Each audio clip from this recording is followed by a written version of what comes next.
Ladies and gentlemen, welcome to Opinion Machine, the show where we talk about all things gaming. My name is Killjoy, and today we're going to be talking about MechWarrior 5 Clans. Now, I do apologise in advance, I'm just getting over an illness, so I sound very croaky. But MechWarrior 5 Clans is a game I've been playing a lot recently. I've been primarily playing it in co-op, and there are two parts of this game that I need to talk about. First, we're going to talk about performance, and then we will talk about the actual game itself.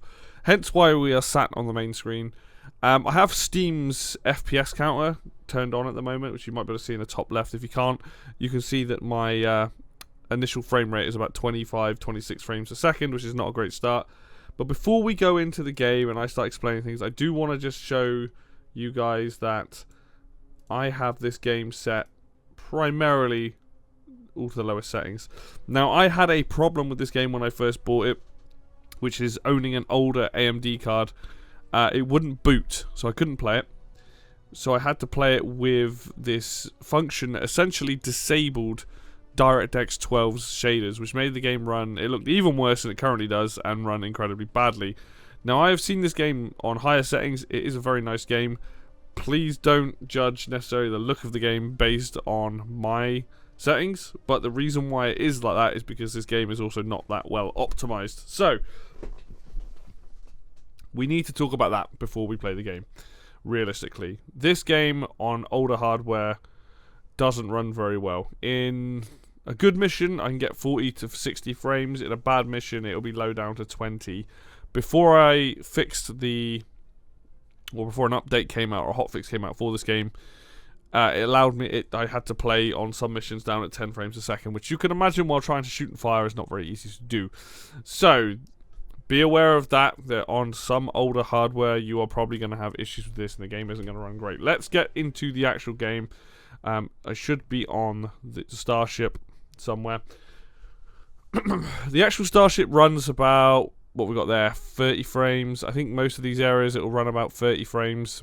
Oh, we got up nearer to 50 in here. 30 frames in here. Seems like the models have quite a big effect. But in the actual facilities where there's static stuff, you can see that it runs slightly better. So, the game definitely has issues in terms of performance. Even with my hardware, with the lowest settings on, it still doesn't run great. We will get into a mission so I can show you more of that. So, if you are going to buy this game, be aware of that. They have put out some hotfixes, and they are obviously working on it. The game does need more patching and tightening up and improvements across the board. If you're running on older hardware, like I am with my graphics card, even though it was brand new when I bought it at the time, for just so people know, and for clarity, it's an RX 580, which is a 2016 card, I think. When I bought it at the time a few years ago, it was what I considered reasonably priced. It was an 8GB graphics card. It was a big jump from what I had on my old computer. Realistically, now it's very bottom end. I am looking to upgrade next year, but just be aware that you're probably going to be in between the 40s and 50s for the most part, dropping down to the 20s, maybe lower at the worst. Which obviously in a game like this can be a huge issue, but on top of that there is definitely some issues in terms of performance from the end of Piranha Games, and I hope they continue to put out hotfixes and continue to put out patches to keep improving and making the game more stable across the board. Hence why I turned everything down. It was just easier to play the game that way. Right, that's the performance mostly out of the way. We'll come back to that when we get into a mission. The game itself. Right, if you've played MechWarrior 5 Mercenaries, you know that game is about being a mercenary company and scrounging for money and parts and all that to keep your army alive and well and all that. Clans is more story-driven and is focused on Smoke. They call themselves Smoke Jaguar, or Jaguar, if you're from England. And essentially, you are part of this clan that is invading the inner sphere, which is, they say, where Terror is, which I'm not sure if Terror is meant to be Earth in this case, but I'm going to assume it is. And as clans, you have a set amount of mechs. So if I go to Science Lab and go to not Science Lab, that's the wrong one. If I go to Marketplace, sorry, and go to Battle Mechs, these are the Battle Mechs I can currently buy. And then these unlocked ones, all the way up to level 14, are the mechs that I can get. This is not every mech in the BattleTech universe. This is just, I think, specifically this clan's mechs. They are, generally speaking, better than the Inner Sphere mechs. Most of their stuff has longer range. And essentially, your tech is superior across the board to what you come across within the inner sphere against these different worlds. So, the game plays a little bit differently. It's still, you're in these big mechs, you're commanding these mechs, and you're out there fighting. But there are slightly different mechanics. Now, you can unlock these mechs, you can purchase more, you can sell your own mechs. You can already see I got quite a bit of money, and I'm not that far into the game. In the barracks, this is your team to start with. These are the people you get, each single person. Jaden is your captain. Jaden is a bit of everything, so he can increase his energy range, his missile cooldown, ballistic cooldown, and then everybody has melee evasion and handling. If I go to someone like Liam's all about electronic warfare, missiles and stuff like that. Ezra is what's this? Increases energy, so he's energy and ballistic. Naomi, I think it's all missiles and heat management, and then Mia being ballistics and primarily that. And basically what this means is certain mechs will benefit from your characters being in those. That's what the affinities are for. They'll get extra experience, they'll work better within them. If you go back to the mechs themselves, I am currently in the Nova, which as you can see is this little medium mech here. I say little, it's not that little. Currently has 12 lasers on it. This thing packs an insane punch. But each of the ones you can load them out differently. If we go to the Nova and I modified said mech, it shows you all their stats, the tonnage, all this little stuff. If I go to edit loadout, what you can do is you can edit individual. You can strip a location. I could change this to be different, and it will cost, but I can change it to be different. And then, but one thing you can't do is there are certain things you can't take off, because it's based on omnipods. So if I hit the R button here, these are the different omnipods I could have. So if I wanted, what's this, NVA primes, this is the prime one. I could have a omnipod, which gives it an ERPPC here, an ERPPC here, and then one laser there. So you can have different setups, but the one thing you will notice is that every single part of this mech, no matter where I click on it, if I go back, even if I click on the bit here, this is the one general slot it has. This stuff I can't take off of it. Even though it's a strip location, you can't do that. I'm pretty sure in Mercenaries, you can be very, very granular. Like, I could go on this, strip all of this, and do it again. I think maybe there are some things that you can't, but it's you're kind of limited. If an area says that it's only for energy weapons, then you can't then start sticking ballistic weapons or missiles in it. But you'll see with the omnipods, you get varying on ultra cannon here, medium laser, machine guns. You get a good variety. Gauze is one of my favourite weapons. PPC is probably the most debatable, but it's probably one of the best weapons in the game, hitting people with those. But yeah, so that there is customization to the mech. It's just a lot. It's just different to how Mercenaries worked. Right. Okay, so we've got the people, we've got the facilities, we've got Mission Central. One thing you can do in this game, which is what I'll do, is the simulation pod here. Lets you replay missions to unlock stuff and gain stuff, and this is what we're going to do now. I want to show you a performance of a mission. Let's have a look.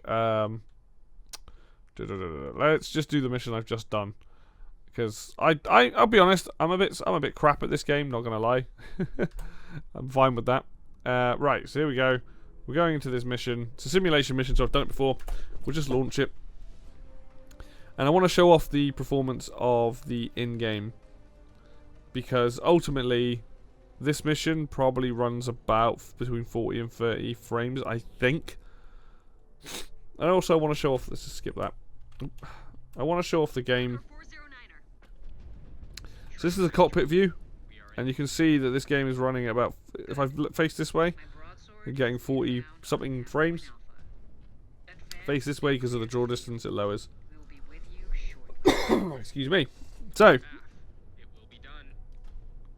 and you've got your whole conversations going on. I'm going to switch to a third person mech. I will say the UI in this is kind of messy. That's why doing this can be better if you just want to aim. Also, me zooming in a lot of the times also helps. Let's take out some mines, shall we? But yeah, essentially we are running around at about 30 frames, which is not ideal for a PC game like this. And I'm being shot by something. So this is kind of the power of... Let's get out of this mode. That blackjack got pretty wrecked. It's the power of this Nova. I got heat level. That's the only downside is the heat levels on this thing, right? So when you're high heat,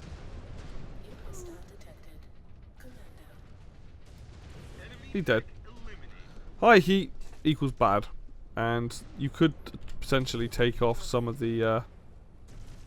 Right, we got to zap this guy, zap him again. Let's scan some of these caches. Yeah, so overall you can see that the game isn't running particularly well. Let me just stop a second. Oh no. Oh, hello. Also there's jump jets. There we go, boom. So we're going to get a cutscene quickly, but basically you can see the game for me is running okay. It's not great. I wish it was running better considering I've got everything set to low, and that is partly me, and that is partly the fact that the game needs some optimization. Excuse me. Anyway, you've kind of got a feel for what this game's like. If you know what MechWarrior is like, you know that this is what you do. You walk around stomping mechs, you blow stuff up, do quests. But as you can see, the land, the textures, all this sort of stuff, it don't look great. I would happily love to play this on medium settings. I'm always happy to do that with a game. But this is unfortunate that the game is running this badly. So performance-wise, not great, not a great experience. Your performance, if you've got a higher end PC and things like that, you're probably going to have a better time. Damn, we've got some range on those. Bye. So if you can stomach that, running at this sort of frame rate and things, and you'll probably be alright with it. But just be aware that this game is clearly, I think it's on Unreal Engine 5, so that's probably part of the reason as well. So being on a newer engine like that, ultimately it is a good game. I can't deny that. I just don't know if I can recommend it to you unless you're somebody with a high-end PC. I honestly just think that this game just ain't quite there yet. I think it will get there, but it ain't there yet. And I think that's something you need to take into consideration if you're going to buy this. If you like MechWarrior, MechWarrior 5 Mercenaries has a lot more DLC and it's probably had a lot more updates and is in a better state. I would recommend playing that if you were interested in playing it. And if you have played that and you want to play this, maybe just wait a little bit. Give it another 6 months. Wait until like maybe March of next year, April of next year. See where the game's at. See if it's gotten better. See if it's gotten more patches, things like that. And go from there. Until then, you know, you don't want to be one of these people that is playing the game on settings like this. I could probably put the draw distance down even lower, and that would probably help. But, you know, this not being on ultimately sucks. And it leads to an experience where, yes, I am having fun, and I can put up with it running this crap because I'm playing it in co-op. But that does not excuse it for running this badly, or for, you know, having issues with older hardware. So hopefully this is useful to somebody. Just make an informed decision when you're going to buy this, alright? Just be careful that it might not work if you have a slightly older machine or older graphics card. So, anyway, that's going to do it for me today then, guys. Thank you very much for watching, as always. If you liked the video, hit like. If you want to see more content, then hit the subscribe button. Links for Facebook and Twitter will be down below in the description, as always. And until next video, I will see you then.